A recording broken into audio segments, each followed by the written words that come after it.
Yan, welcome po sa Driving Thoughts. So ano ba ang pinakamagandang pag-usapan? Siyempre, pagdadrive.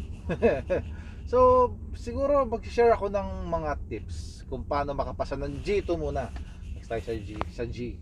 Pero dito kasi sa Canada, so parang yung G2 is parang ano yon, non-pro sa atin sa Pilipinas. So ano ba ang pinaka parang kakaiba dito para makapasok ka ng G2? Pinaka sinasabi nila madalas is yung ano, yung exaggerated head movements. Ano ba 'yon? Yung gaganon ka talaga pag titingin ka sa, kasi syempre pag nag-exam ka daw, pag nag-exam ka, yung examiner syempre nakatingin rin niya sa kalsada kung ano yung gagawa, saan kayo pupunta, syempre instructan ka. Pero so hindi kanya titignan, as in nakatutok lang siya sa'yo. So kailangan niya mapansin na gumagalaw yung ulo mo.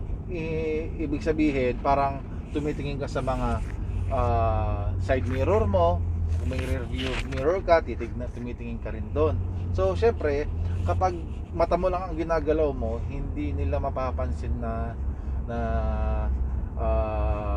tumitingin ka. So kailangan talagang exaggerated ka, gumaganon ka para mapansin ka, kasi siya parang nakatingin lang sila sa peripheral view ng yung mga examiner. So wala talaga silang ID, hindi sila nakatutok sa iyo.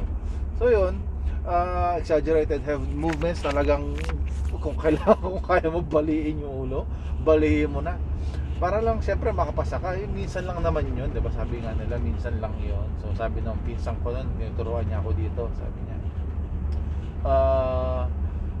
talagang ganun mo yung ulo mo, talagang igalaw mo para mapansin, para magmataas yung marka mo, ganun. So yun yung isa sa pinaka, sabi nila, magandang tip, talagang exaggerate para sure na makita at maganda ang points, diba? Yun.